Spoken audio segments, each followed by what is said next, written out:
가문의 안위를 위해 숲의 제물로 바쳐진 어린 딸이 피처럼 붉은 9고리를 달고 돌아왔습니다. 두려움에 떨지 마십시오. 숲의 신 따위는 없었습니다. 그 아이는 과거 당신들 손에 처참히 몰살당한 부족의 원한이 뭉쳐 환생한 재앙 그 자체입니다. 위선적인 가문의 씨를 말리고 핏빛 복수를 완성하기 위해 지옥에서 기어 돌아온 것입니다. 옛날 아주 먼 옛날에 사람들의 발길이 좀처럼 닿지 않는 깊고 깊은 산골짜기에 사시사철 짙은 안개가 머무는 마을이 하나 있었습니다. 험준한 산봉우리들이 마을을 병풍처럼 둘러싸고 있어서 해가 중천에 떠도 마을 안은 늘 어스름한 저녁처럼 서늘한 기운이 감돌았고, 밤이 되면 산짐승들의 울음소리가 바람을 타고 기와지붕 위를 스산하게 넘나들던 곳이었습니다. 이 마을의 가장 높은 곳, 마을을 굽어보는 명당 자리에는 고래등 같은 기와집이 한 채 자리 잡고 있었는데, 그 집은 바로 이 고을에서 제일 가는 부자인 최부자 댁이었습니다. 그 집의 담장은 어찌나 높고 견고한지 밖에서는 안을 들여다볼 엄두조차 낼 수 없었고, 대문은 마치 성문처럼 굳게 닫혀 있어 오직 바람만이 그 문틈을 자유롭게 드나들 수 있었습니다. 마을 사람들은 그 집 앞을 지날 때면 약속이라도 한 듯 숨을 죽이고 발소리를 낮추며 지나갔는데, 그것은 단순히 최부자의 권세가 무서워서가 아니라 그 집 안에서 흘러나오는 알 수 없는 서늘한 기운 때문이었습니다. 최부자 댁은 대대로 재물이 마르지 않는 집안으로 유명했는데, 가뭄이 들어온 마을의 논바닥이 거북이 등처럼 갈라질 때에도 최부자 댁의 곳간만은 쌀가마니가 천장에 닿을 만큼 가득 차 있었다고 합니다. 사람들은 그 집안의 부유함을 부러워하면서도 한편으로는 두려워했는데, 그것은 최부자 댁이 대대로 막내딸을 산신령에게 바쳐 집안의 부귀영화를 지켜오고 있다는 흉흉한 소문이 돌았기 때문입니다. 물론 누구도 그 이야기를 입 밖으로 크게 꺼내지는 못했지만, 마을의 노인들은 밤이면 화롯가에 둘러앉아 아주 오래전부터 최부자 댁의 막내딸들이 혼례를 올리기도 전에 어디론가 사라지곤 했다는 이야기를 낮은 목소리로 주고받곤 했습니다. 그들이 말하는 산신령이라는 존재가 과연 사람을 굽어살피는 자비로운 신인지 아니면 탐욕스러운 요물인지는 알 수 없었으나, 최부자 댁의 부유함 뒤에는 늘 누군가의 희생이 그림자처럼 따라붙고 있다는 것만은 분명해 보였습니다. 그러던 어느 해, 최부자 댁의 막내딸 연화가 16살이 되던 해였습니다. 연화는 태어날 때부터 유난히 흰 피부와 깊은 눈동자를 가지고 있었는데, 그녀의 눈은 마치 깊은 산속의 옹달샘처럼 맑고 투명하여 보는 사람의 마음까지 비추는 듯 했습니다. 그녀는 성품 또한 고와서 집안의 예은이라는 하인들에게도 함부로 대하는 법이 없었고, 다친 새나 길 잃은 짐승을 보면 그냥 지나치지 못하고 거두어 보살피는 따뜻한 마음씨를 지니고 있었습니다. 하지만 집안 어른들은 그런 연화를 보며 기특해하기보다는 어딘가 모르게 안쓰러운 눈빛으로 바라보곤 했는데, 그것은 그녀가 태어난 순서가 바로 그 무서운 운명을 짊어져야 할 막내였기 때문이었습니다. 연화가 자라날수록 최부자의 한숨소리는 깊어졌고, 안방마님의 눈가는 늘 젖어 있었지만 그 누구도 정해진 운명을 거스르려 하지는 않았습니다. 집안의 풍요가 계속되기를 바라는 욕망이 딸을 향한 사랑보다 더 컸던 것인지, 아니면 거역할 수 없는 두려움 때문이었는지 알 수 없었으나, 그들은 침묵 속에서 그날을 기다리고 있었습니다. 계절이 바뀌어 찬바람이 불기 시작하고 산등성이에 단풍이 붉게 물들 무렵, 집안의 공기는 눈에 띄게 무거워지기 시작했습니다. 하인들은 분주하게 움직이면서도 서로 말을 아꼈고, 곳간에서는 가장 좋은 쌀과 비단을 꺼내 무언가를 준비하는 손길이 바빠졌습니다. 연화는 자신의 운명을 직감한 듯 날이 갈수록 말수가 줄어들고 창가에 앉아 먼 산을 바라보는 시간이 길어졌습니다. 그녀가 바라보는 산은 붉게 타오르는 단풍으로 뒤덮여 있었지만 그녀의 눈에는 그 붉은색이 마치 누군가가 흘린 피처럼 보였을지도 모릅니다. 아버지는 딸의 눈을 똑바로 마주치지 못한 채 헛기침만 하며 자리를 피했고, 어머니는 밤마다 연화의 머리를 빗겨주며 소리 없는 눈물을 뚝뚝 흘리곤 했습니다. 연화는 그런 어머니의 손을 가만히 잡아주며 오히려 덤덤한 표정으로 위로하려 했었지만 그녀의 작은 어깨는 다가올 운명의 무게에 짓눌려 가늘게 떨리고 있었습니다. 마침내 약속된 날이 밝았습니다. 그날따라 하늘은 잿빛 구름으로 뒤덮여 있었고 숲에서는 기분 나쁜 바람 소리가 윙윙거리며 들려왔습니다. 마을 사람들은 모두 집 안으로 들어가 문을 걸어 잠갔고 길거리는 개미 새끼 한 마리 보이지 않을 정도로 적막했습니다. 최부자 댁마당에는 평소에는 볼 수 없었던 화려하면서도 기괴한 장식의 가마가 놓여 있었는데 붉은색 천으로 덮인 그 가마는 마치 혼례를 치르러 가는 신부의 가마처럼 보였지만 동시에 죽은 자를 실어 나르는 상여처럼 서늘한 느낌을 주었습니다.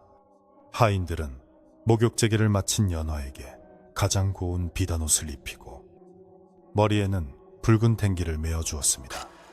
붉은 댕기는 검은 머리카락과 대비되어 더욱 선명하게 빛났는데 그것은 산신령에게 바쳐지는 제물임을 알리는 표식이기도 했습니다. 연화는 거울 속에 비친 자신의 모습을 물끄러미 바라보았지만 거울 속의 소녀는 웃지도 울지도 않는 텅 빈 표정을 짓고 있었습니다. 날이 어두워지자 최부자는 떨리는 목소리로 딸을 불렀습니다. 그는 딸의 손을 잡고 무언가 말하려는 듯 입술을 달싹였으나 끝내 아무 말도 하지 못하고 고개를 돌렸습니다. 그의 눈에는 죄책감과 욕심이 뒤섞여 혼란스러운 빛이 감돌았지만 그는 결국 딸의 손을 놓고 가마 쪽을 가리켰습니다. 연화는 아버지에게 큰 절을 올리고 어머니의 품에 잠시 안겼다가 일어섰습니다. 어머니는 바닥에 주저앉아 통곡하고 싶었지만 입을 틀어막고 흐느끼며 딸의 마지막 모습을 지켜보았습니다. 연화는 신발을 신고 마당으로 내려와 가마꾼들이 기다리는 곳으로 천천히 걸어갔습니다. 그녀의 발걸음 하나하나가 땅에 닿을 때마다 사그락거리는 비단 치마 소리가 정적을 깨뜨렸고 마당에 서 있던 모든 사람들은 숨을 죽이고 그 모습을 지켜보았습니다.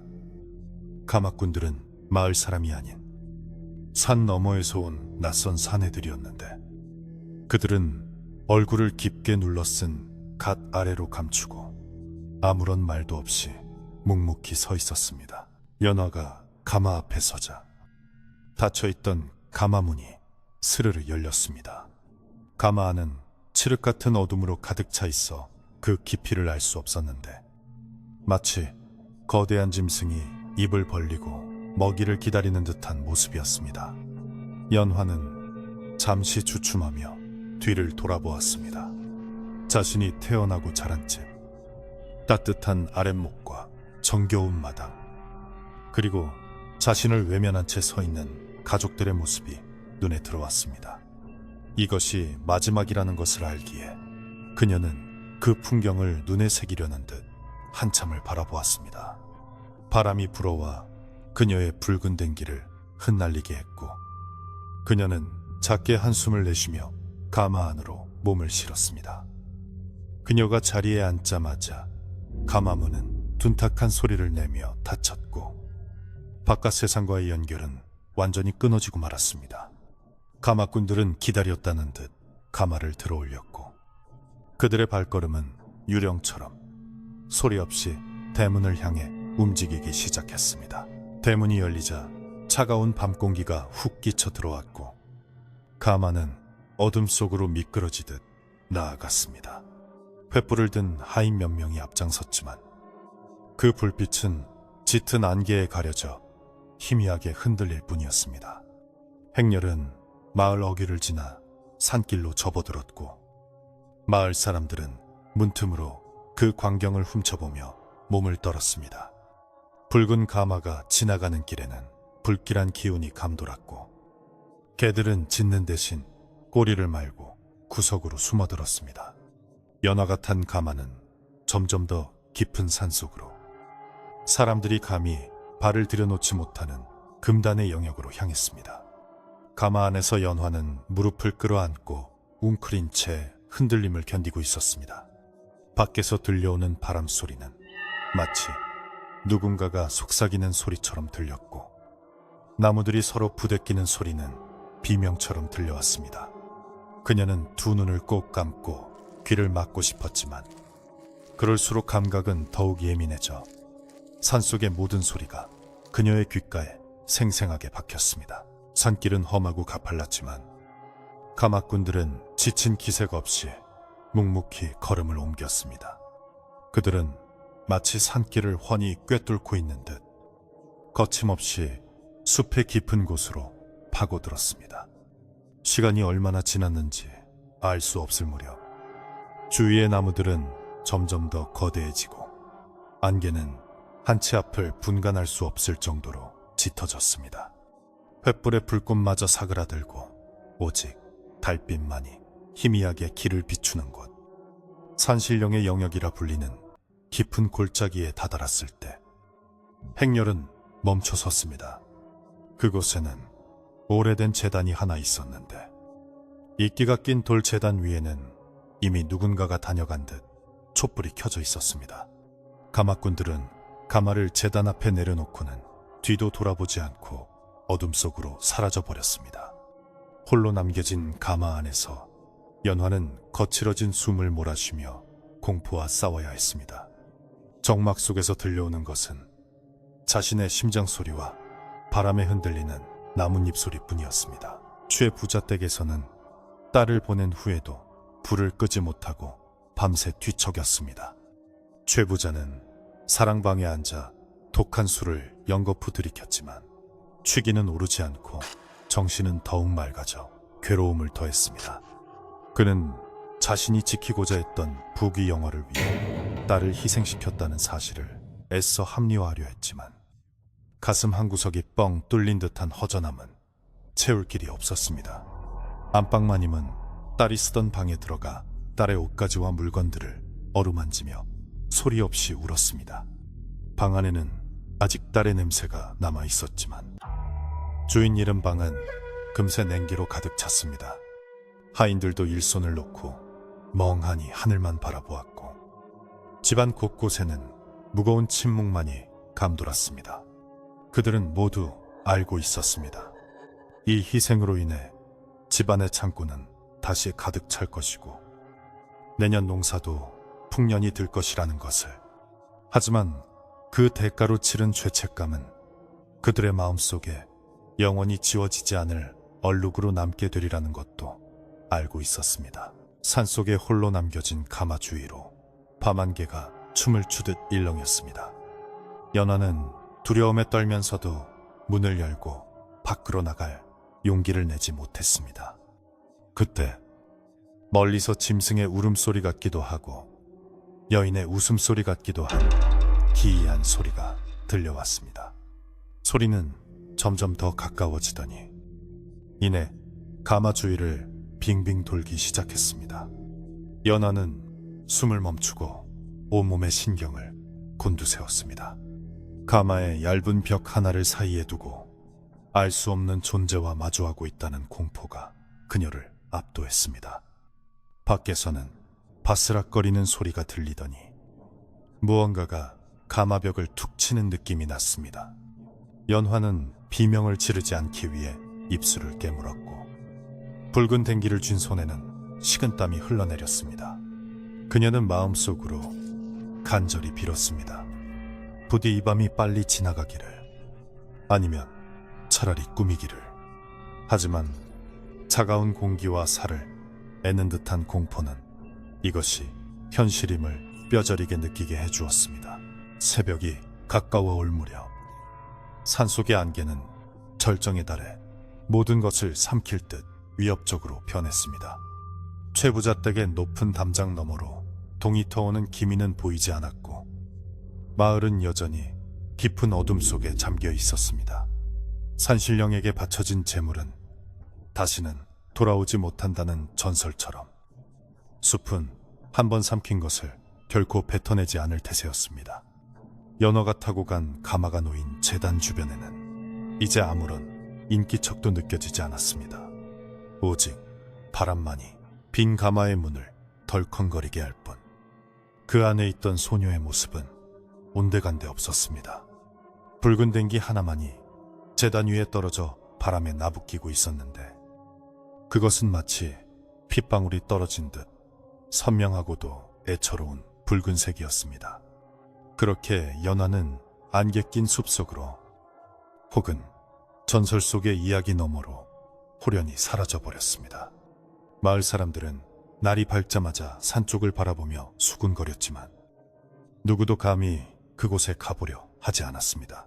최 부자 댁의 대문은 여전히 굳게 닫혀 있었고 그 안에서는 아무런 소리도 새어나오지 않았습니다. 시간이 흘러 계절이 다시 바뀌고 마을에는 다시 평온한 일상이 찾아왔습니다. 최 부자 댁의 국가는 소문대로 더욱 넘쳐나기 시작했고 사람들은 연화의 이야기를 서서히 잊어갔습니다.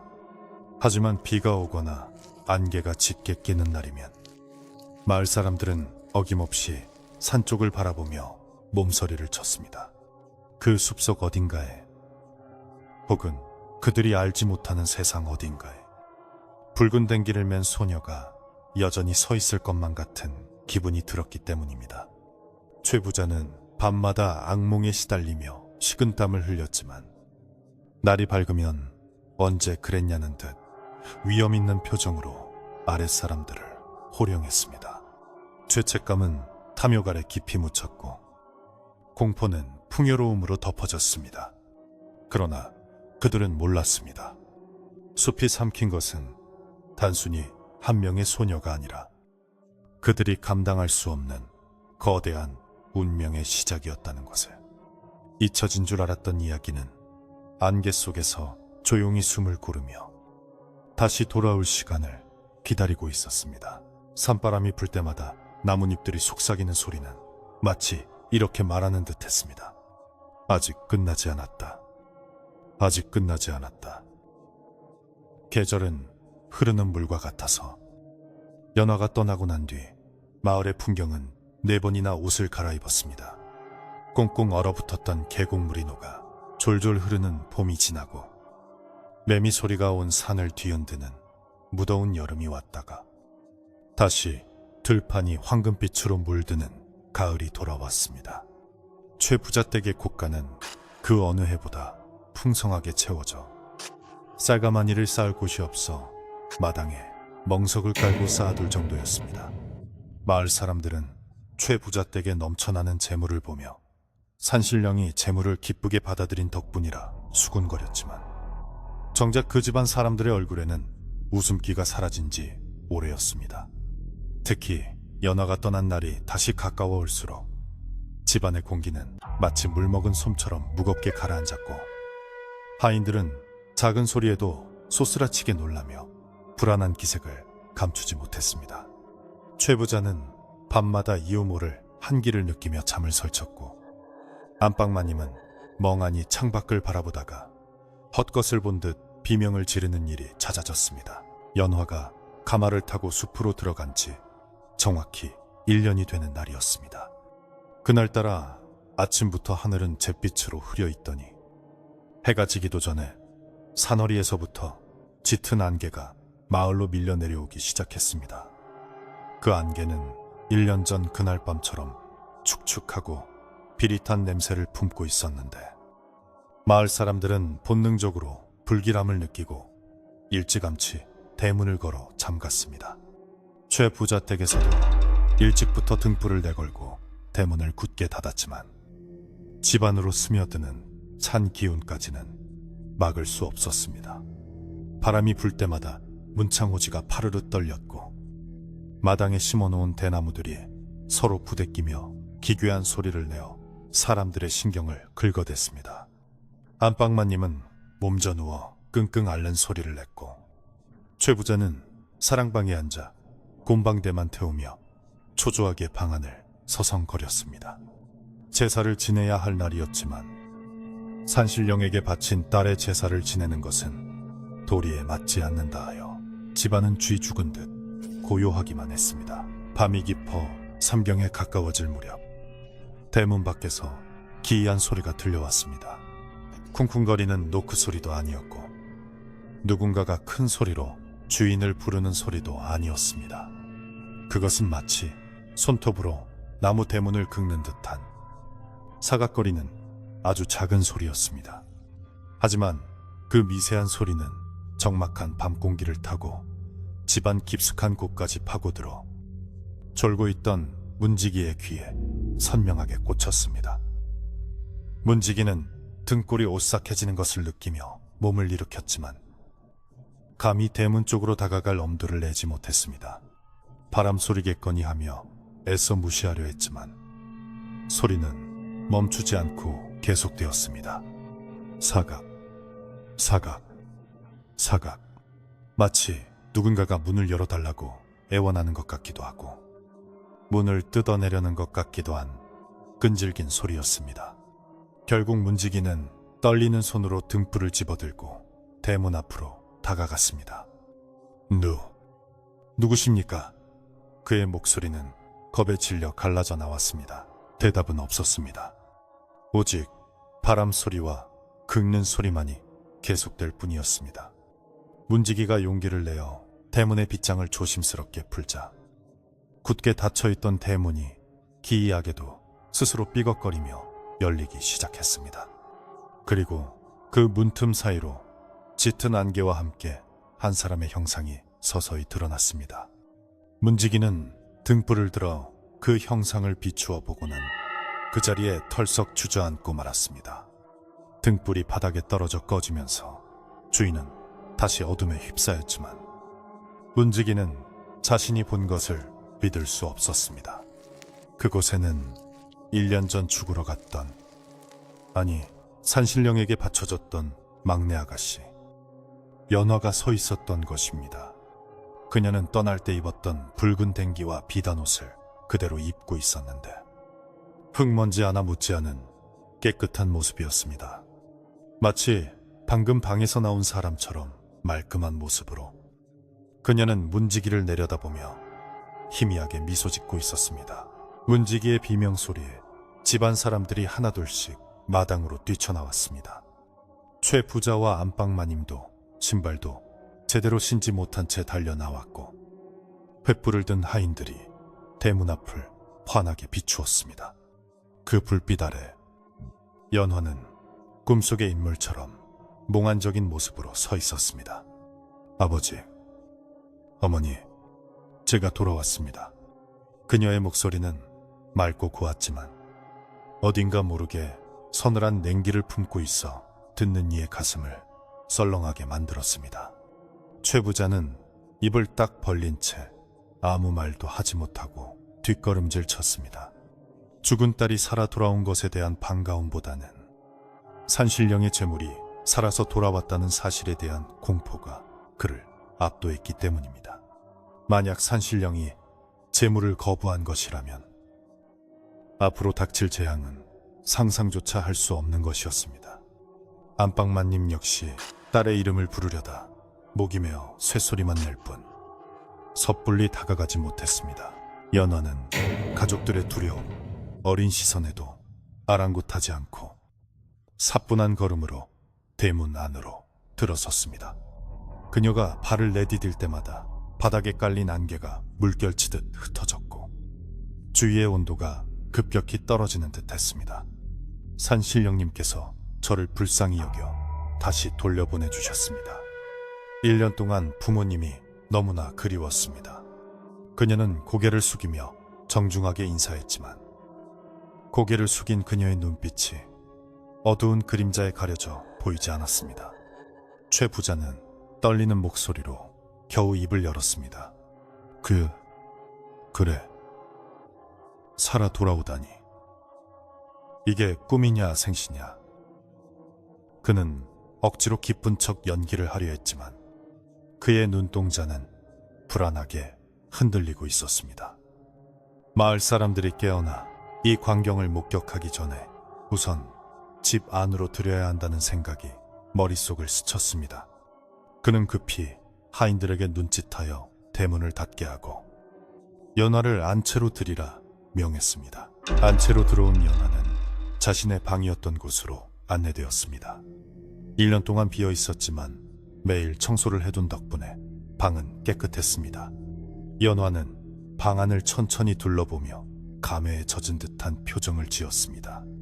하지만 그녀를 수행하던 하녀들은 그녀 곁에 서 있는 것만으로도 소름이 돋는다며 수군거렸습니다. 그녀에게서는 산속의 젖은 흙냄새와 함께 맡아본 적 없는 묘한 향기가 났는데 그것은 마치 아주 오래된 꽃이 썩어갈 때 나는 달콤하면서도 역한 냄새와 비슷했습니다. 안방마님은 딸의 손을 잡았지만 그 손이 얼음장처럼 차가워 깜짝 놀라 손을 떼고 말았습니다. 산속이 많이 추웠나 보구나. 어서 아랫목에 불을 지피거라. 안방마님은 황급히 하녀들을 재촉하며 어색한 분위기를 수습하려 했습니다.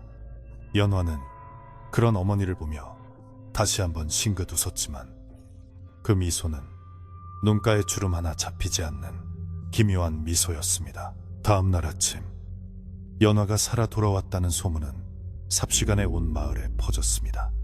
마을 사람들은 믿을 수 없다는 듯 웅성거렸고 최부자 댁 앞에는 호기심 어린 눈길로 기웃거리는 사람들로 북적였습니다.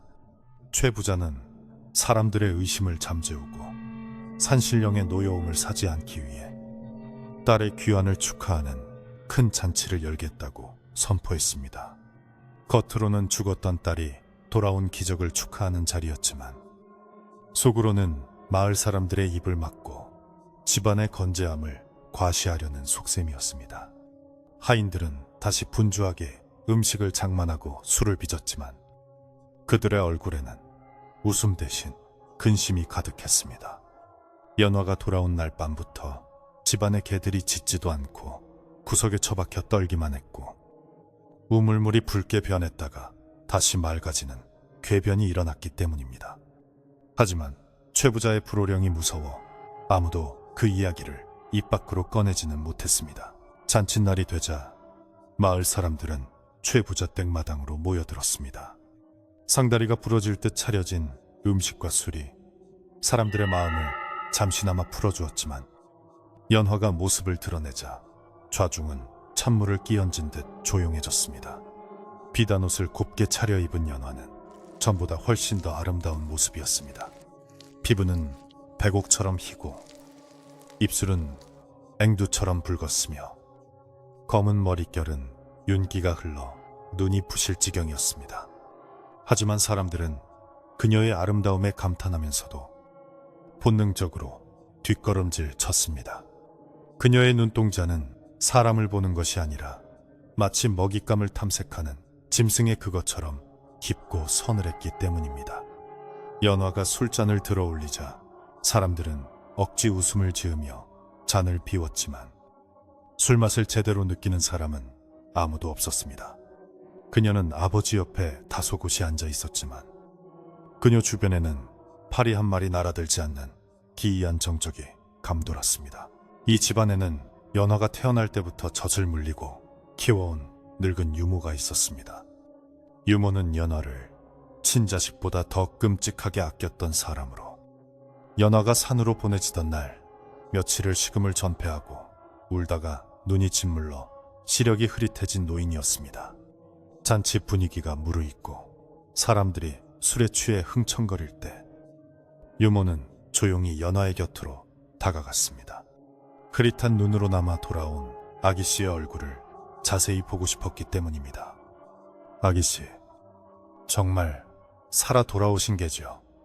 이 늙은이 눈이 어두워 꿈인지 생시인지 분간이 안 갑니다. 유모는 떨리는 손을 뻗어 연화의 옷자락을 잡으려 했습니다. 그때 연화가 고개를 돌려 유모를 바라보았습니다.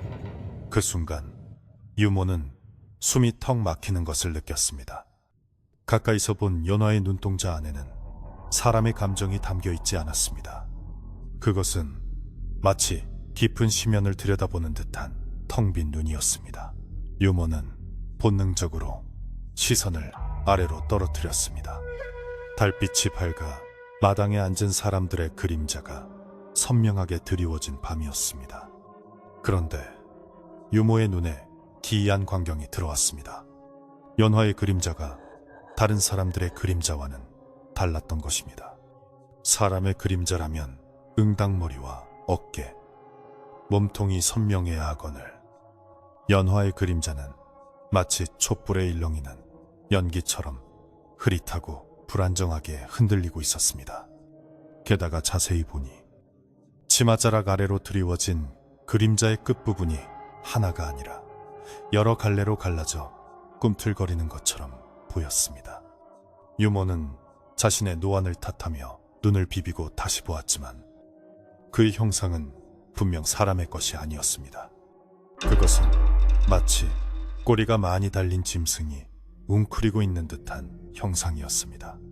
유모의 등줄기로 식은땀이 비오듯 쏟아졌습니다. 그날 밤 잔치가 끝나고 모두가 잠든 시각 유모는 안방마님을 찾아갔습니다.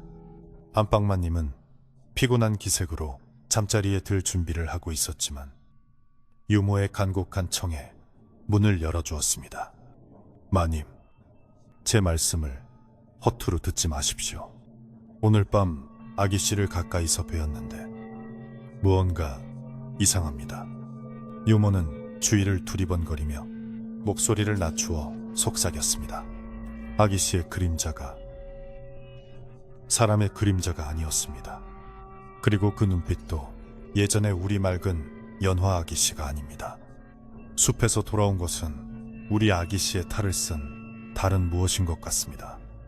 유모의 말에 안방마님은 버럭 화를 내며 손사래를 쳤습니다.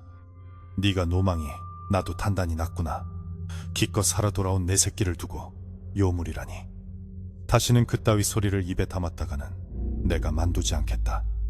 안방마님은 유모를 쫓아내고 문을 닫아버렸지만 방 안에 홀로 남은 그녀의 손은 덜덜 떨리고 있었습니다. 사실 그녀 역시 딸의 손을 잡았을 때 느꼈던 그 섬뜩한 냉기를 잊을 수 없었기 때문입니다. 유모는 쫓겨나면서도 연화가 머무는 별채 쪽을 바라보았습니다. 별채의 창호지 문 위로 희미한 불빛이 새어나오고 있었는데 그 안에서 비치는 그림자는 앉아있는 사람의 형상이 아니었습니다. 그것은 마치 거대한 짐승이 방 안을 서성거리는 듯 길쭉하고 기괴한 모양으로 벽을 타고 넘실거렸습니다.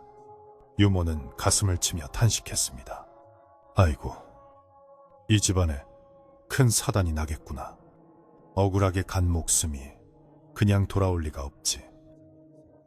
그녀는 자신이 할 수 있는 일이 아무것도 없음을 깨닫고 부적이라도 써야겠다는 생각에 급히 자신의 방으로 발걸음을 옮겼습니다. 하지만 어둠 속에서 누군가가 자신을 지켜보고 있다는 느낌을 지울 수가 없었습니다. 바람에 실려오는 희미한 웃음소리가 그녀의 귓가를 스치고 지나갔습니다. 다음 날부터 집안에는 더욱 이상한 일들이 벌어지기 시작했습니다. 아침에 일어나 보니 마당에 기르던 닭 몇 마리가 목이 비틀린 채 죽어 있었고 그 주변에는 핏자국 하나 없이 깨끗했습니다. 하인들은 족제비의 소행이라며 수군거렸지만 닭장의 빗장은 굳게 잠겨 있었기에 누가 어떻게 들어갔는지 알 수 없었습니다. 또한 밤새 곳간의 쌀가마니가 쥐가 파먹은 것처럼 터져 있어 쌀알이 바닥에 흩어져 있기도 했습니다.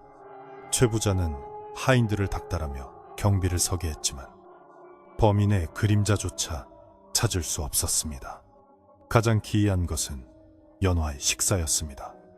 그녀는 밥상에 올라온 고기 반찬에는 손도 대지 않고 오직 날달걀이나 생강 같은 비릿한 것들만 찾았습니다. 하녀들이 기겁하며 그런 것을 어떻게 드시냐고 물으면 그녀는 몸이 허해서 그런가 보다라며 태연하게 대답하고는 아무도 보지 않는 곳에서 개걸스럽게 먹어치우곤 했습니다. 최 부자댁의 평화는 서서히 금이 가기 시작했습니다. 밤이면 지붕 위에서 기와가 굴러 떨어지는 소리가 들려 사람들의 잠을 깨웠고, 우물가에서는 여인의 울음소리가 들린다는 흉흉한 소문이 돌았습니다. 하인들 중 몇몇은 밤에 화장실을 가다가 붉은 눈빛이 어둠 속에서 번뜩이는 것을 보았다며 겁에 질려 도망치기도 했습니다. 연화는 낮에는 주로 방 안에 머물며 술을 놓거나 책을 읽는 등 얌전하게 지냈지만, 해가 지면 언제 방을 나갔는지 모르게 사라졌다가 새벽이 되어서야 이슬에 젖은 옷자락을 끌며 돌아오곤 했습니다. 안방마님은 딸에게 밤에 어디를 다녀오냐고 묻고 싶었지만 딸의 차가운 눈빛을 마주할 때마다 입이 떨어지지 않았습니다. 집안의 가장 큰 어른인 최 부자마저도 딸의 눈치를 보며 전전긍긍하는 신세가 되었습니다. 그러던 어느 날, 마을의 훈장님이 최 부자 댁을 방문했습니다. 그는 평소에 지혜롭고 학식이 높아 마을 사람들의 존경을 받는 인물이었는데, 최 부자 댁의 기운이 심상치 않음을 느끼고 찾아온 것이었습니다. 훈장님은 최 부자와 마주 앉아 차를 마시며 조심스럽게 입을 열었습니다. 최대감, 아니난.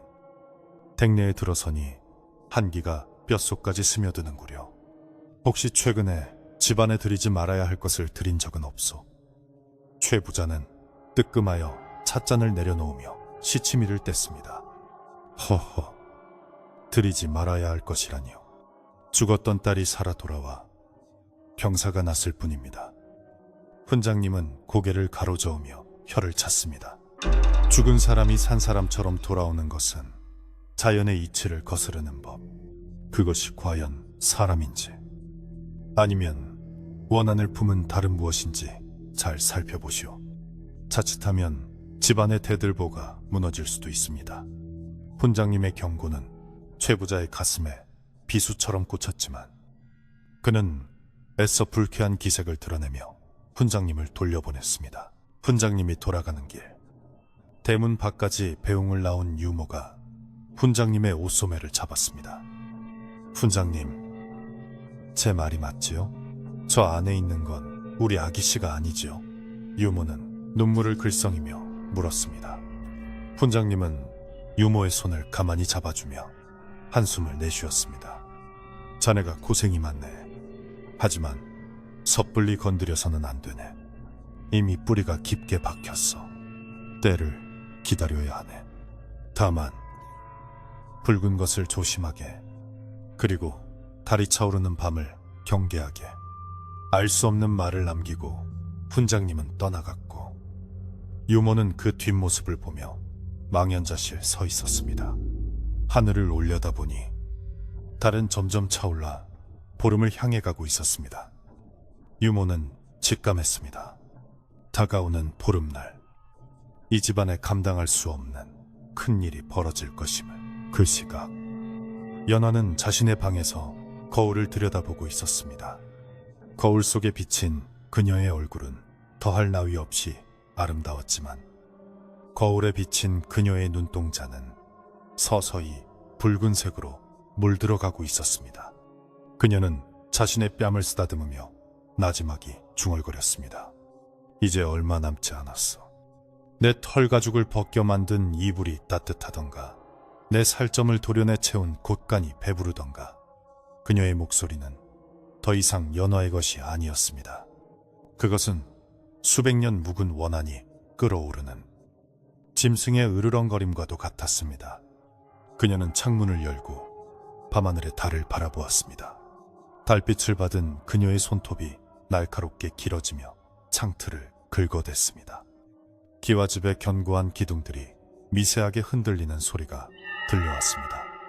폭풍전의 고요함처럼 최 부자댁은 위태로운 평화 속에서 파멸을 향해 천천히, 아주 천천히 가라앉고 있었습니다. 밤이 깊어질수록 최 부자댁의 기와 지붕 아래에는 묵직한 어둠이 또아리를 튼 뱀처럼 웅크리고 앉아 있었습니다.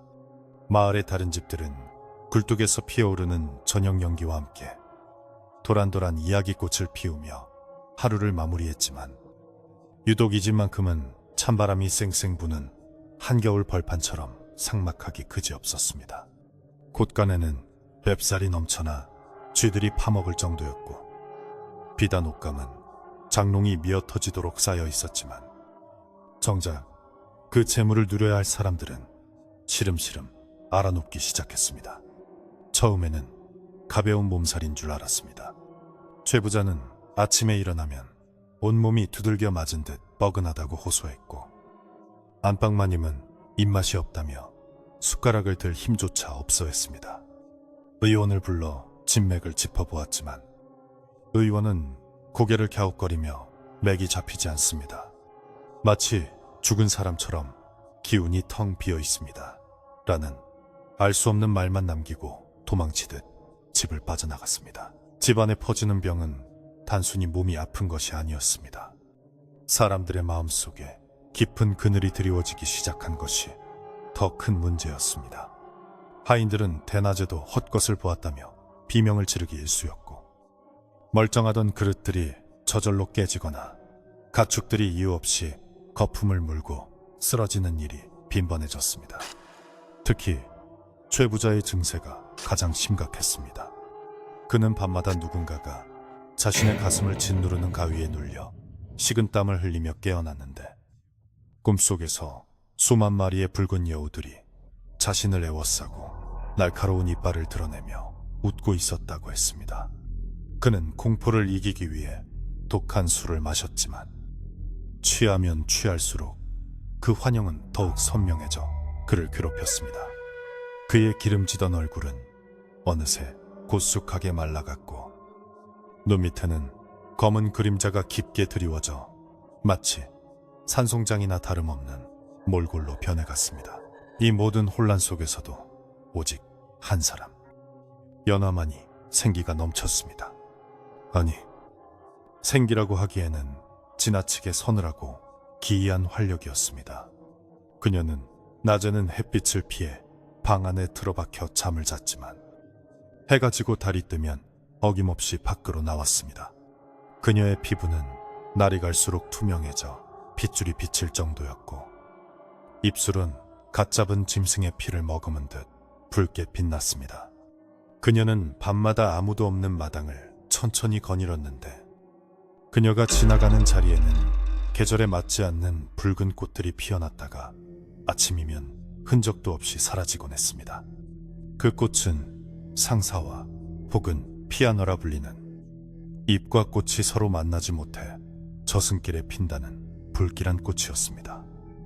하인들은 아침에 마당을 쓸다가 붉은 꽃잎이 떨어져 있는 것을 보고는 기겁을 하며 빗자루를 내던졌지만 연화는 그저 모른 척 묘한 미소를 지을 뿐이었습니다.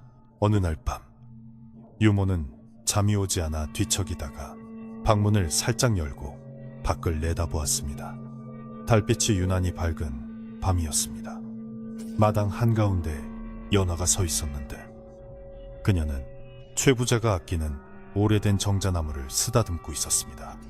그 나무는 최 부자 댁이 이 터에 처음 자리 잡았을 때부터 있었던 수백 년 된 고목으로 집안의 수호신처럼 여겨지는 나무였습니다. 그런데 연화가 나무 기둥에 손을 대고 무언가 속삭이자 놀랍게도 나무가 부르르 떨리는 것이 보였습니다. 마치 살아있는 생명체가 고통에 몸부림치듯 나뭇잎들이 후드득 떨어져 내렸고 굵은 가지들이 삐걱거리는 소리를 냈습니다. 유모는 숨을 죽이고 귀를 기울였습니다. 바람결에 실려온 연화의 목소리는 소름 끼치도록 차가웠습니다. 기억하니?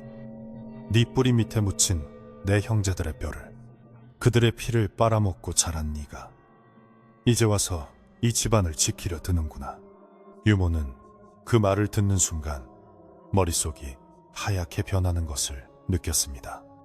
형제들의 뼈라니, 피를 빨아먹고 자랐다니, 도대체 무슨 소리란 말인가. 그녀는 떨리는 손으로 입을 틀어 막았지만 심장은 쿵쿵거려 터질 것만 같았습니다. 연화는 나무에서 손을 떼고 이번에는 집안의 기둥들을 하나하나 만지며 걸음을 옮겼습니다. 이 기둥은 내 어미의 가죽을 팔아 세웠고 저 대들보는 내 아비의 쓸개를 팔아 올렸지. 너희가 누리는 이 호화로운 집은 사실 우리 일족의 무덤이야. 그녀의 중얼거림은 저주처럼 집안 곳곳에 스며들었습니다. 유모는 그제야 어렴풋이 옛날 이야기를 떠올렸습니다. 아주 오래전 최부자의 조상이 처음 이 산골의 터를 잡을 때 이곳에 살던 여우떼를 몰살하고 그 가죽을 팔아 큰 돈을 벌었다는 소문을 사람들은 그저 부자가 된 사람을 시기하여 지어낸 헛소문이라 생각했지만 지금 연화의 입에서 나오는 말은 그 끔찍한 과거가 사실임을 증명하고 있었습니다. 연화는 사랑채 쪽으로 발걸음을 옮겼습니다. 그곳에는 병든 최부자가 잠들어 있는 곳이었습니다. 유모는 안 된다고 소리치고 싶었지만 공포에 질려 목소리가 나오지 않았습니다. 연화는 닫힌 문을 통과하듯 스르르 방 안으로 들어갔습니다. 방 안에는 최부자의 거친 숨소리만이 가득했습니다. 연화는 잠든 아버지의 머리맡에 앉아 그를 내려다보았습니다. 그녀의 눈동자가 어둠 속에서 붉게 타올랐습니다. 아버지, 편안하십니까? 제가 1년 동안 겪었던 추위와 고통에 비하면 이 정도는 아무것도 아닙니다. 그녀는 손가락으로 최부자의 이마를 천천히 쓸어내렸습니다. 그녀의 손길이 닿은 곳마다 검은 멍 자국 같은 것이 피어올랐습니다. 최부자는 꿈속에서 고통스러운지 신음을 흘리며 몸을 뒤척였습니다. 살려다오. 제발 살려다오. 잠꼬대처럼 흘러나온 말에 연화는 차갑게 웃었습니다. 살려달라니요. 저는 이제야 빚을 받으러 온 것뿐입니다. 다음날 아침 최부자댁은 발칵 뒤집혔습니다. 밤사이 마당에 있던 연못 새물이 핏빛으로 붉게 변해 있었기 때문입니다. 잉어들은 모두 배를 뒤집고 죽어 떠올라 있었고 비릿한 피냄새가 진동하여 숨을 쉬기조차 힘들었습니다. 하인들은 이것이 하늘이 내린 재앙이라며 짐을 싸서 도망가려 했고 최부자는 붉게 변한 연못을 보고 기절초풍하여 쓰러지고 말았습니다. 안방마님은 굿을 해야 한다며 무당을 부르라고 악을 썼지만 마을의 무당들은 이 집안의 서린 기운이 너무 흉흉하여 감히 들어올 엄두를 내지 못했습니다. 집안은 아수라장이 되었지만 연화는 자신의 방에서 태연하게 머리를 빗고 있었습니다. 붉은 빗으로 검은 머리카락을 빗어내릴 때마다 빗에서는 툭툭 불꽃이 튀는 듯 했습니다. 그녀의 거울 앞에는 붉은색 가루가 떨어져 있었는데 그것은 화장품이 아니라 마치 마른 피를 빻아놓은 것 같았습니다. 이 혼란을 더 이상 지켜볼 수 없었던 유모는 용기를 내어 연화의 방문을 두드렸습니다. 아기씨, 접니다. 유모입니다. 안에서는 잠시 침묵이 흐르더니 들어오라는 나직한 목소리가 들렸습니다. 유모가 떨리는 손으로 문을 열고 들어가자 연화는 뒤로 돌아앉아 있었습니다. 유모, 어찌하여 그리 떨고 있어? 내가 무서운가? 연화가 천천히 고개를 돌렸습니다. 그녀의 얼굴은 여전히 아름다웠지만 눈동자는 사람이 아닌 짐승의 눈처럼 세로로 찢어져 있었습니다. 유모는 바닥에 납작 엎드려 빌었습니다. 아기씨, 제발 멈추어 주십시오. 이러다가 집안이 다 망합니다. 돌아가신 조상님들이 노하십니다. 유모의 애원에도 연화는 표정 하나 변하지 않았습니다. 망한다고? 아니야. 유모, 이건 망하는 게 아니야. 원래대로 돌려놓는 거지. 주인 없는 땅에 들어와 주인을 죽이고 차지한 도둑들에게서 다시 빼앗아오는 것뿐이야. 연화는 자리에서 일어나 유모에게 다가갔습니다. 그녀의 치마 밑으로 9개의 그림자가 일렁이는 것이 유모의 눈에 똑똑히 보였습니다. 유모, 너는 나를 젖먹여 키웠지. 그래서 내가 너만은 살려두는 거야. 하지만 방해한다면 너 또한 무사하지 못할 것이다. 연화의 경고는 서리발처럼 차가웠습니다. 유모는 눈물을 흘리며 고개를 조아렸지만 마음속으로는 이미 돌이킬 수 없는 강을 건넜음을 깨달았습니다. 연화, 아니 연화의 탈을 쓴 그 존재는 이미 인간의 정의나 도리로 설득할 수 있는 상대가 아니었습니다. 그것은 억울하게 죽은 수천의 원혼이 뭉쳐진 거대한 분노 그 자체였습니다. 유모가 방을 나가려 하자 연화가 덧붙였습니다. 내일은 보름이야. 달이 가장 밝게 차오르는 날이지. 그날 밤 모든 것을 끝낼 거야. 그러니 유모는 방에서 나오지 말고 귀를 막고 있어. 그날 오후 최 부자는 정신을 차리고 마을에서 가장 용하다는 박수무당을 억지로 끌고 왔습니다. 박수무당은 대문에 들어서자마자 헛구역질을 하며 물러서려 했습니다. 이 집은 사람 사는 집이 아니오. 여우굴이야. 여우굴. 원한에 찬 여우들이 득실거리는 곳에 어찌 사람이 산단 말이오. 최 부자는 무당의 멱살을 잡고 돈은 얼마든지 줄 테니 제발 살려달라고 애원했습니다. 무당은 혀를 차며 어쩔 수 없다는 듯 보찜을 풀었습니다. 오늘 밤 당장 큰 굿을 벌여야 하오.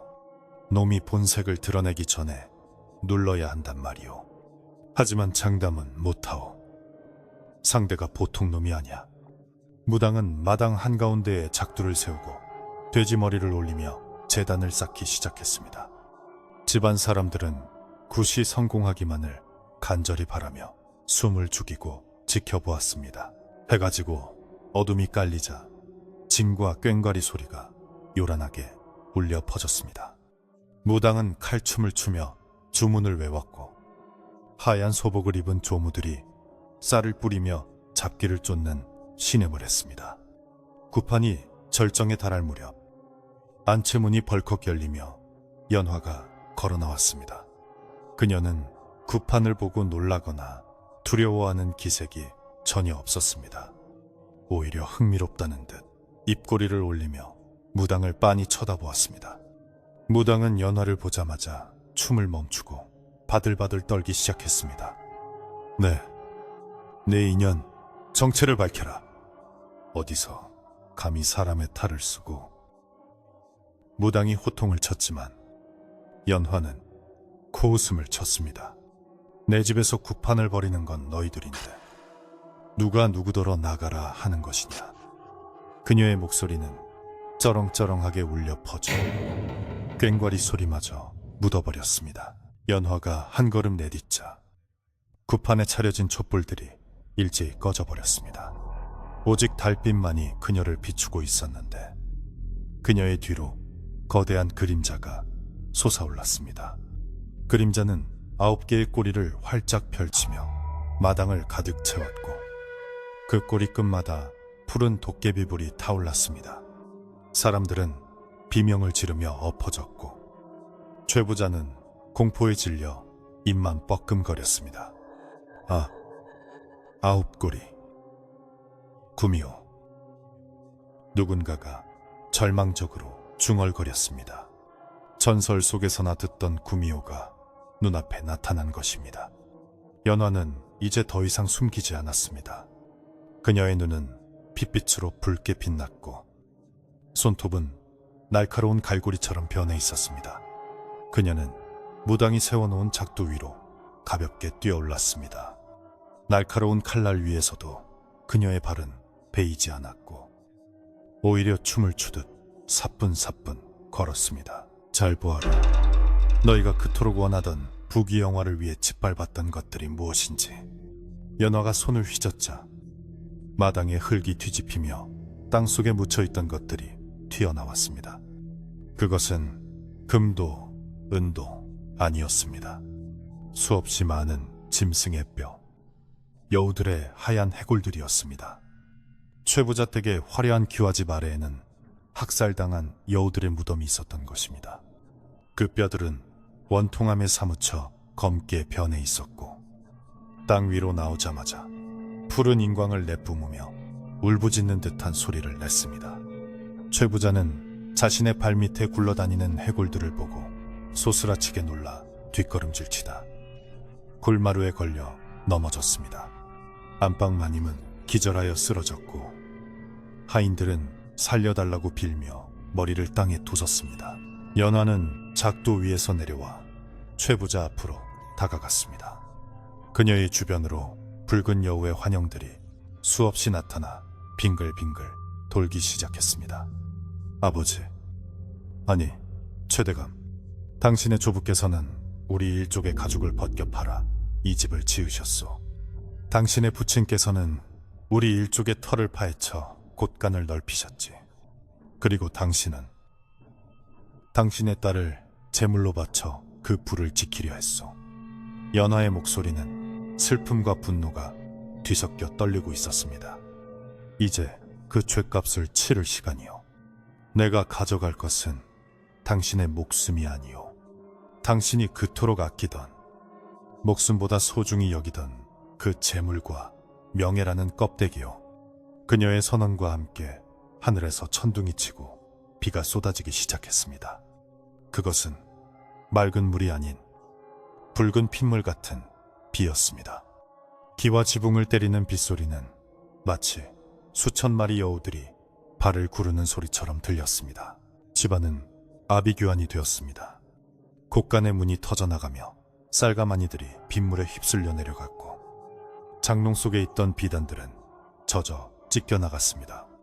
구슬하던 제단은 무너져 내렸고, 돼지머리는 진흙탕 속에 처박혔습니다. 박수무당은 신물을 토하며 도망쳤고, 하인들도 뿔뿔이 흩어졌습니다. 오직 최 부자와 유모만이 그 자리에 남아 있었습니다. 최 부자는 넋이 나간 사람처럼 붉은 비를 맞으며 앉아 있었고, 유모는 기둥 뒤에 숨어 눈물만 흘리고 있었습니다. 연화는 하늘을 올려다보며 길게 포효했습니다. 그 소리는 짐승의 울음소리가 아니라 산천초목을 뒤흔드는 한 맺힌 절규였습니다. 그녀의 몸에서 뿜어져 나오는 붉은 기운이 집안 전체를 감싸 안았고, 최 부자 댁의 화려했던 위용은 붉은 안개 속으로 서서히 잠식되어 갔습니다. 밤은 길었고 공포는 끝이 없었습니다. 마을 사람들은 산 위에서 번쩍이는 붉은 빛과 천둥 소리를 들으며 뜬 눈으로 밤을 지새웠습니다. 아무도 감히 그곳에 올라가 볼 생각은 하지 못했습니다. 그저 이 밤이 지나고 날이 밝기만을, 산신령이 노여움을 거두기만을 빌고 또 빌 뿐이었습니다. 하지만 산 위에서는 이미 돌이킬 수 없는 심판이 내려지고 있었습니다. 연화의 붉은 꼬리가 허공을 가를 때마다 100년을 이어온 부자의 헛된 욕망은 산산조각이나 부서지고 있었습니다. 그것은 파괴이자 동시에 정화였습니다. 더러운 탐욕으로 얼룩진 땅을 피로 씻어내고 억울하게 죽은 영혼들을 위로하는 처절한 시킴굿이었습니다. 밤하늘을 찢을 듯 내리치던 천둥소리가 잦아들고 붉게 쏟아지던 비가 가느다란 이슬비로 변해갈 무렵, 최 부자 댁의 마당에는 기이한 푸른 불꽃이 피어오르기 시작했습니다. 그것은 장작을 태우는 붉은 불이 아니라 차갑고 시린 기운을 내뿜는 도깨비불과 같은 형상이었습니다.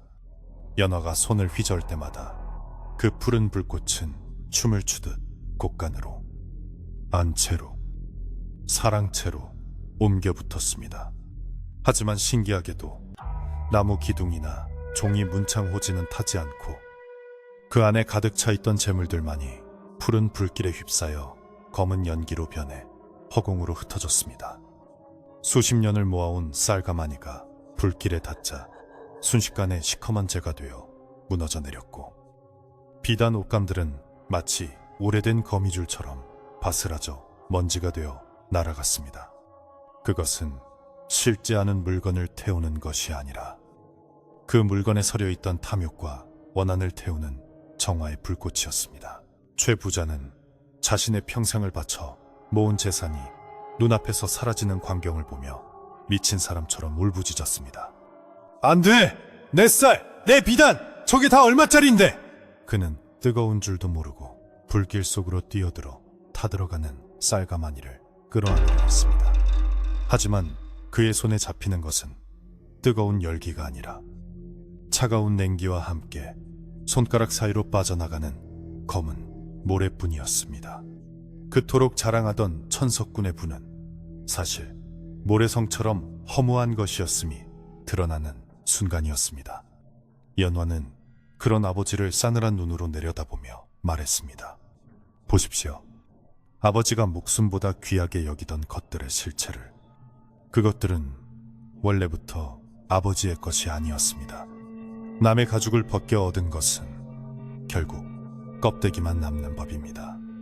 그녀의 목소리는 불길 속에서도 또렷하게 들려와 최 부자의 가슴을 후벼 팠습니다. 집안의 가구들과 값비싼 도자기들도 제 스스로 깨져나갔습니다.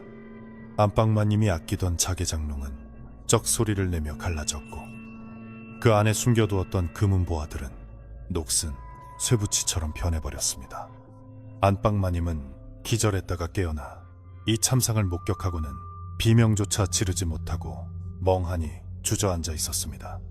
화려했던 병풍 속의 그림들은 색이 바래져 지워졌고 집안을 장식하던 호랑이 가죽은 낡은 걸레 조각처럼 변해 바닥에 나뒹굴었습니다.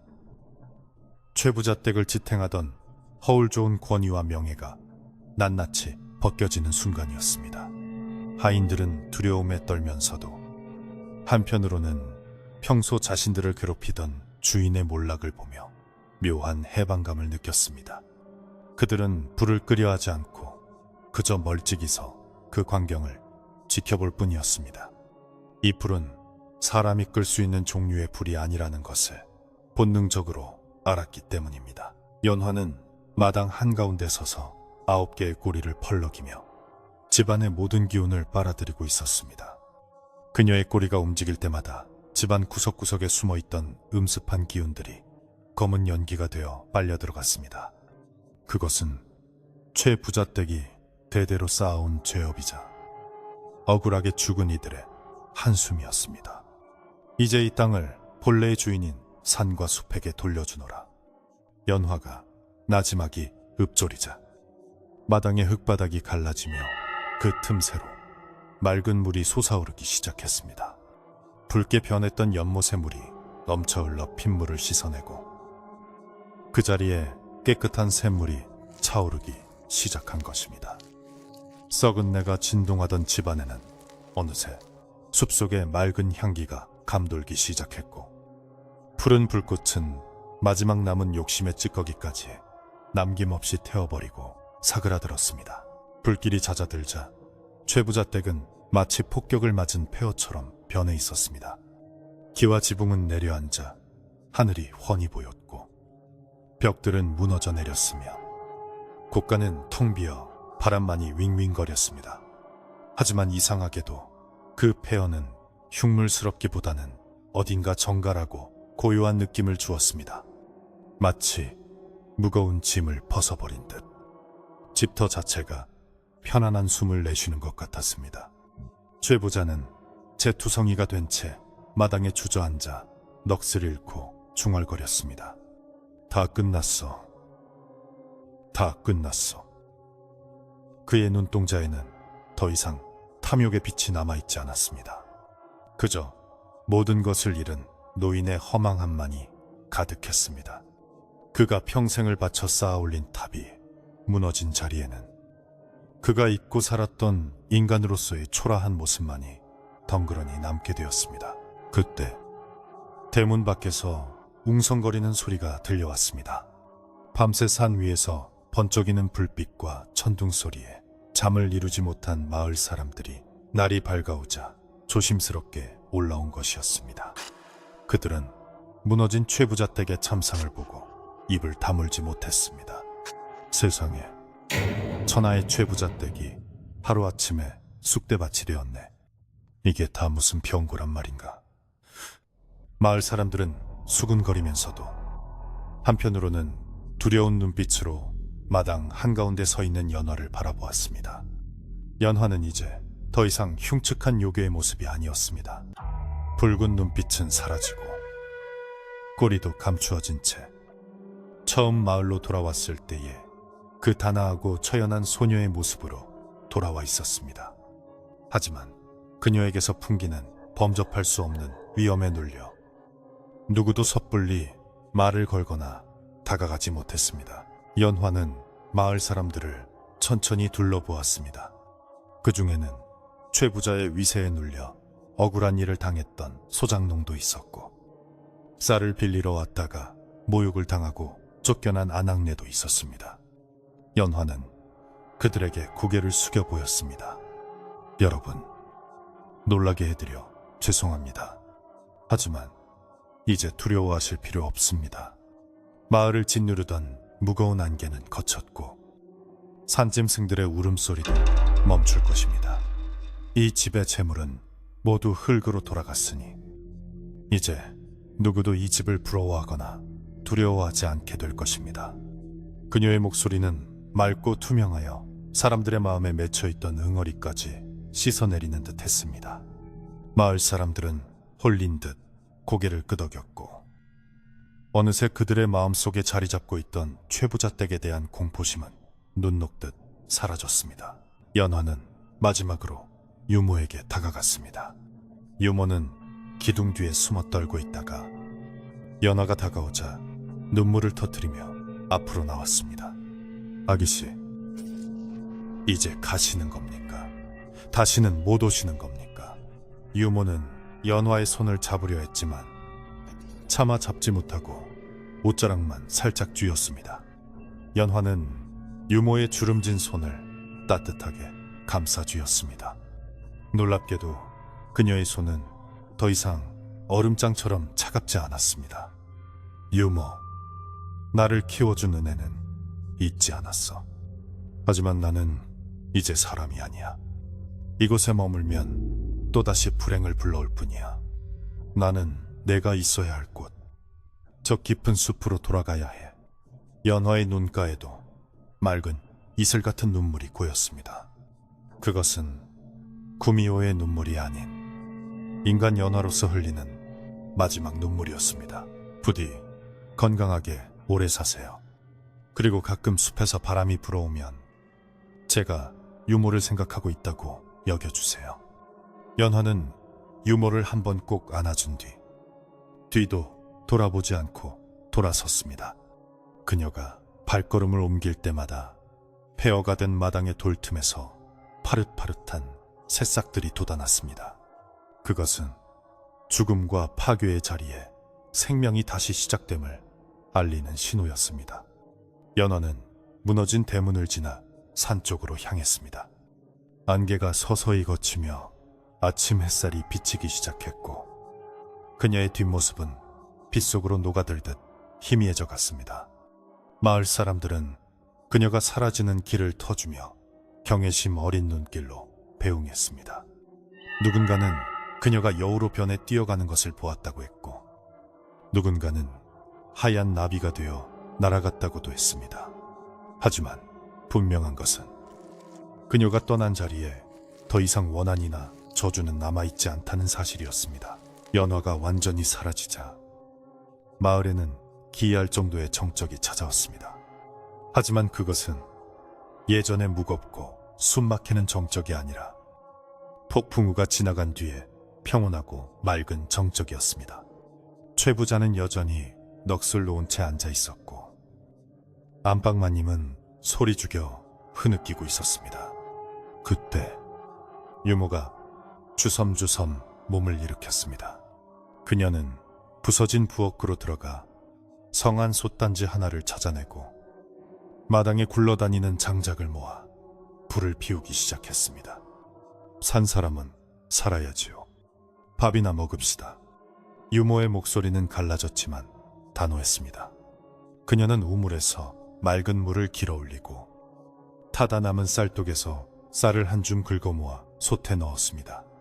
타닥타닥 장작 타는 소리가 고요한 폐허 속에 울려 퍼졌습니다. 그 소리는 마치 멈춰버린 시간이 다시 흐르게 하는 주문과도 같았습니다. 멍하니 서 있던 하인들도 하나둘씩 몸을 움직여 유모를 거들기 시작했습니다. 누구는 깨진 그릇 조각을 치우고 누구는 널브러진 가재도구를 정리했습니다. 최 부자도 장작 타는 냄새와 밥 짓는 냄새에 정신이 드는 듯 고개를 들었습니다. 그의 눈에는 눈물이 가득 고여 있었지만 이제는 욕심이 아닌 회한의 눈물이었습니다. 내가 무슨 짓을 한 건가? 그는 떨리는 손으로 얼굴을 감싸 쥐었습니다. 화려한 비단옷 대신 재를 뒤집어 쓴 그의 모습은 마을의 여느 늙은이와 다를 바 없었지만 오히려 그 모습이 더 사람답게 보였습니다. 유모가 끓인 묽은 흰죽 한 그릇이 최 부자 앞에 놓였습니다. 그는 숟가락을 들 힘도 없어 손으로 죽그릇을 감싸 쥐고 온기를 느꼈습니다. 마을 사람들도 하나둘씩 집으로 돌아갔습니다. 그들은 돌아가면서 욕심이 과하면 화를 부르는 법이지. 그래도 목숨은 건졌으니 다행이야 라며 한마디씩을 남겼습니다.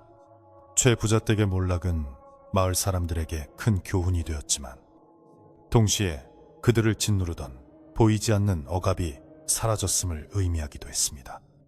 이제 마을 사람들은 최 부자댁 앞을 지날 때 숨을 죽일 필요가 없었습니다. 높은 담장은 무너졌고 굳게 닫혔던 대문은 사라졌으니까요. 햇살은 무너진 지붕 사이로 공평하게 쏟아져 내렸고 그 빛을 받은 마당의 풀잎들은 보석처럼 반짝였습니다.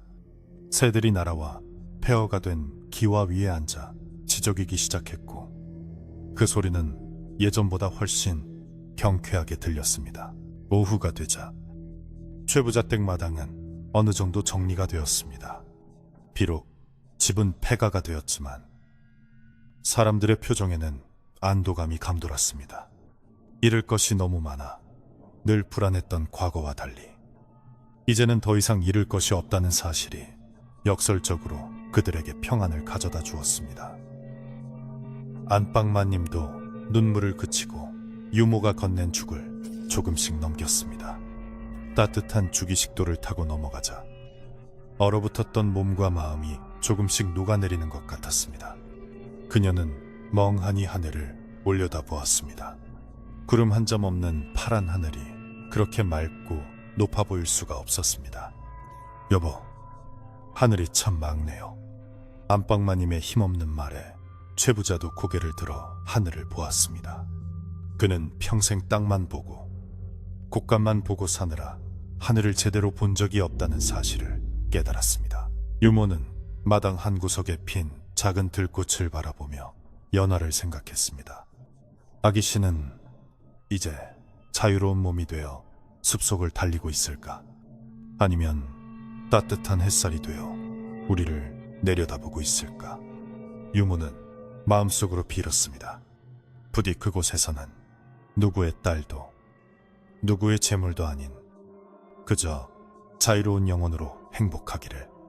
바람이 불어와 유모의 젖은 땀을 식혀주었고 그 바람 속에는 희미하게 남아 숲의 향기가 묻어 있었습니다.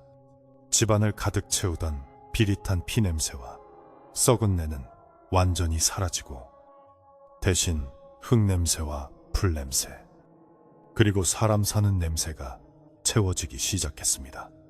그것은 화려하지는 않지만 무엇보다 진실하고 따뜻한 냄새였습니다. 해가 서산으로 기울기 시작하자 마을은 저녁 준비로 분주해졌습니다. 집집마다 밥 짓는 연기가 피어올랐고 최 부자댁의 폐허 위로도 붉은 노을이 내려앉았습니다. 이제 그곳은 공포의 대상이 아닌 마을의 일부로 자연스럽게 스며들고 있었습니다. 최 부자는 유모에게 말했습니다. 내일은 남은 밭을 갈아 씨를 뿌려야겠네. 내 손으로 땀 흘려 일해서 먹고 살아야겠어.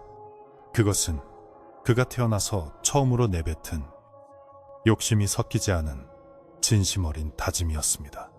비록 가진 것은 없지만 마음만은 그 어느 때보다 가벼웠습니다. 밤이 찾아오고 있었지만 더 이상 어둠이 무섭지 않았습니다. 별들이 총총히 뜬 밤하늘 아래 최부자댁의 사람들은 비로소 깊고 편안한 잠을 청할 준비를 하고 있었습니다. 모든 것이 무너진 후에야 비로소 진짜 삶이 시작된 것입니다. 세월은 흐르는 물과 같아서 최부자댁의 화려했던 기와집이 무너지고 그 자리에 소박한 초가집이 들어선 지도 어느덧 몇 해가 흘렀습니다. 마을을 뒤덮었던 흉흉한 소문은 계절이 바뀔 때마다 불어오는 바람에 씻겨 날아갔고 사람들 기억 속에 남아있던 공포의 흔적도 점차 흐릿해져 갔습니다. 한때 마을 사람들을 벌벌 떨게 했던 그 높고 위압적이던 담장은 온데간데 없고 이제는 누구든 안을 들여다볼 수 있는 낮은 돌담만이 집의 경계를 표시하고 있었습니다. 무너진 기와 조각들이 뒹굴던 마당은 최 부자와 안방마님 그리고 늙은 유모의 땀방울로 일궈낸 텃밭으로 변해 있었습니다. 봄이면 상추와 쑥갓이 파릇파릇 돋아나고 가을이면 붉은 고추가 햇살을 받아 반짝이는 그곳은 과거의 영화보다 훨씬 생기 넘치고 아름다운 풍경을 만들어내고 있었습니다. 최 부자는 더 이상 비단 옷을 입고 뒷짐을 진 채 호령하던 대감마님이 아니었습니다. 그는 무명옷을 입고 흙투성이가 된 손으로 호미질을 하는 평범한 촌노가 되어 있었습니다. 처음에는 호미 잡는 법조차 몰라 손바닥이 갈라지고 피가 나기 일쑤였지만 이제는 제법 농사꾼의 태가 나는 굳은 살이 손에 박였습니다. 그는 밭에서 땀을 흘리고 돌아와 찬물에 밥을 말아먹는 것이 산의 진미를 차려놓고 먹던 시절보다 훨씬 꿀맛이라는 것을 깨달았습니다. 무엇보다 밤이 되면 찾아오던 그 끔찍한 악몽과 가위 눌림이 사라진 것이 가장 큰 변화였습니다. 고단한 몸을 이면 머리가 베개에 닿자마자 깊은 잠에 빠져들었고 아침에 눈을 뜨면 개운한 기분으로 하루를 시작할 수 있었습니다. 잃어버린 재물 대신 얻은 마음의 평화는 돈으로 살 수 없는 값진 것이었습니다. 안방마님 역시 많이 변했습니다. 손에 물 한 방울 묻히지 않고 살던 그녀였지만 이제는 냇가에서 빨래 방망이를 두드리고 부엌 아궁이에 불을 지피는 일이 일상이 되었습니다. 처음에는 신세 한탄으로 눈물 마를 날이 없었지만 흙을 만지고 식물을 키우며 생명의 이치를 배우다 보니 마음속의 욕심과 허영심이 자연스레 비워졌습니다. 그녀는 텃밭에서 직접 기른 배추로 국을 끓이고 콩을 삶아 메주를 띄우며 소박한 살림의 재미를 알아갔습니다. 마을 아낙네들이 지나가다 담장 너머로 말을 걸어오면 예전처럼 거들먹거리는 대신 환한 미소로 화답하며 찐 감자나 옥수수를 나누어 주기도 했습니다. 마을 사람들도 처음에는 그녀를 어려워했지만 점차 마음의 문을 열고 이웃으로 받아들여 주었습니다. 최부자댁은 더 이상 고립된 성이 아니라 마을과 어우러지는 다정한 이웃집이 되어 있었습니다. 늙은 유모는 여전히 그들 곁을 지키며 집안의 어른 역할을 톡톡히 해냈습니다. 그녀는 틈만 나면 마당 한 구석에 놓인 작은 장독대에 정화수를 떠놓고 기도를 올렸습니다. 그 기도는 집안의 부귀영화를 위한 것이 아니라 숲으로 떠난 연화아기 씨의 안녕을 비는 것이었습니다. 유모는 가끔 밭일을 하다가도 허리를 펴고 먼 산을 바라보곤 했는데 산등성이에 걸린 구름이나 바람에 흔들리는 나뭇가지가 마치 연화가 보내는 신호처럼 느껴졌기 때문입니다. 아기씨, 오늘은 바람이 참 시원합니다. 그곳에서도 편안하시지요. 유모의 혼잣말은 바람을 타고 산으로 흘러들어갔고 그럴 때면 산새들이 지저귀며 화답해주는 듯 했습니다. 유모에게 연화는 두려운 구미호가 아니라 여전히 가슴으로 낳은 애틋한 자식이자 집안을 올바른 길로 인도해준 고마운 존재였습니다. 어느 날 저녁, 마을 훈장님이 집신 한 켤레를 선물로 들고 찾아왔습니다. 최 부자는 반가운 마음에 하던 일을 멈추고 훈장님을 툇마루로 모셨습니다. 두 노인은 막걸리 한 사발을 사이에 두고 마주 앉았습니다. 최 노인, 요즘 얼굴이 아주 좋아 보이네. 예전에는 기름기는 흘렀어도 어딘가 병색이 짙어 보였는데 지금은 아주 맑은 낯빛이야. 훈장님의 덕담에 최 부자는 껄껄 웃으며 자신의 거친 손을 내보였습니다. 다 욕심을 내려놓은 덕분이지요. 훈장님 말씀대로 드리지 말아야 할 것은 재물이 아니라 욕심이었던 모양입니다. 그걸 깨닫는데 참으로 비싼 수업료를 치렀습니다. 최 부자의 말에는 진심 어린 회한과 깨달음이 묻어 있었습니다.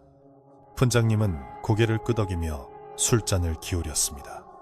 과거의 오만함이 사라진 최 부자의 눈빛은 깊고 그윽해져 있었습니다. 마을 사람들은 이제 이 집터가 명당이라며 수군거렸습니다.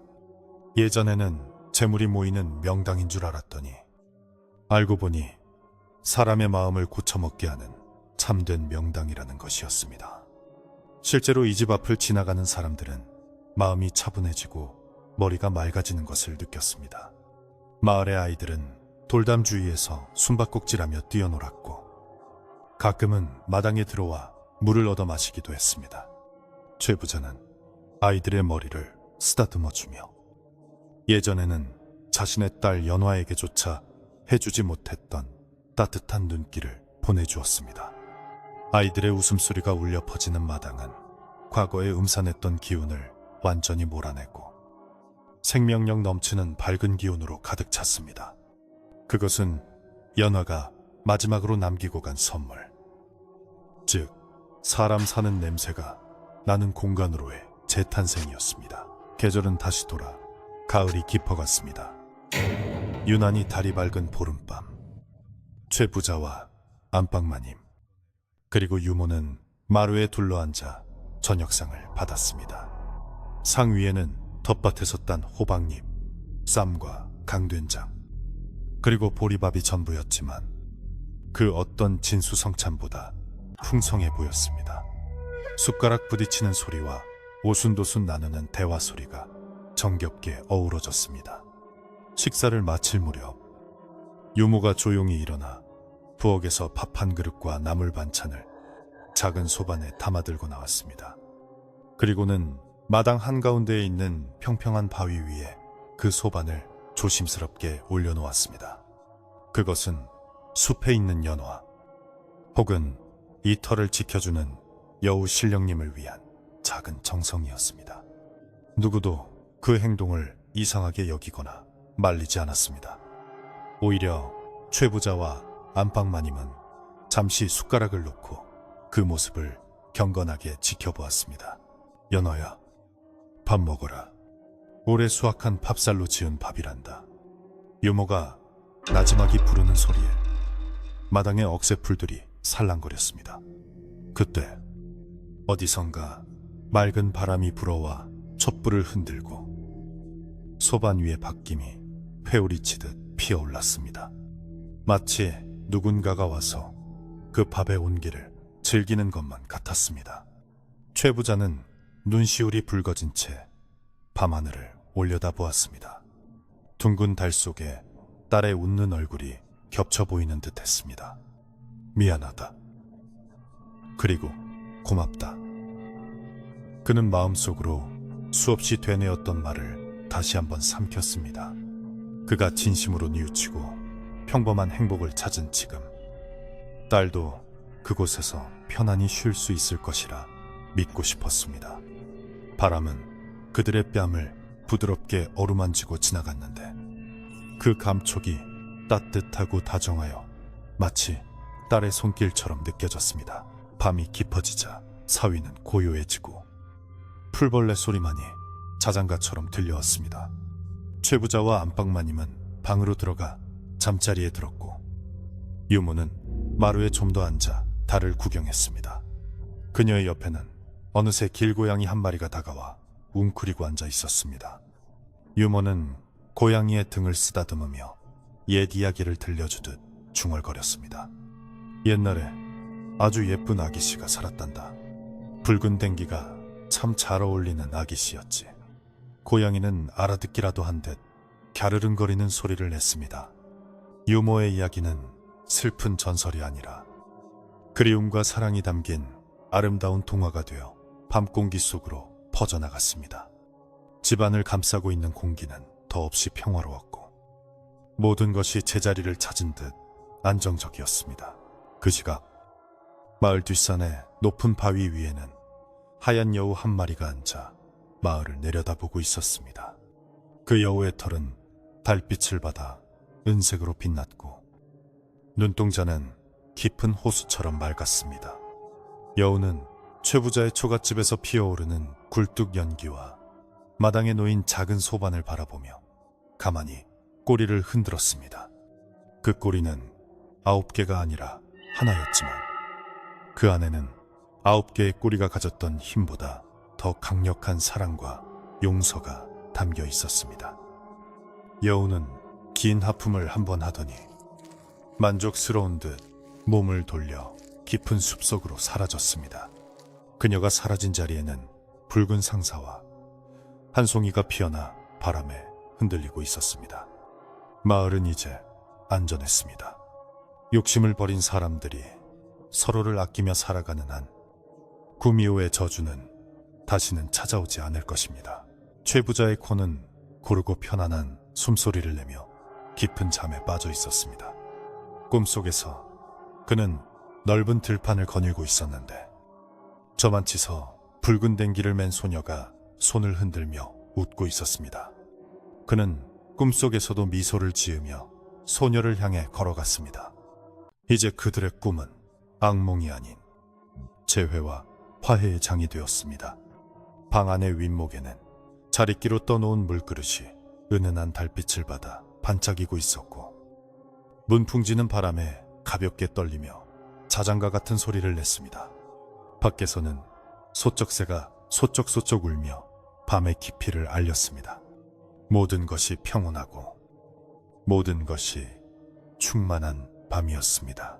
세월이 흘러 최부자와 안방마님 그리고 유모도 모두 세상을 떠나 흙으로 돌아갔지만 그들이 살았던 집터와 이야기는 마을 사람들의 입을 통해 전설처럼 전해져 내려왔습니다.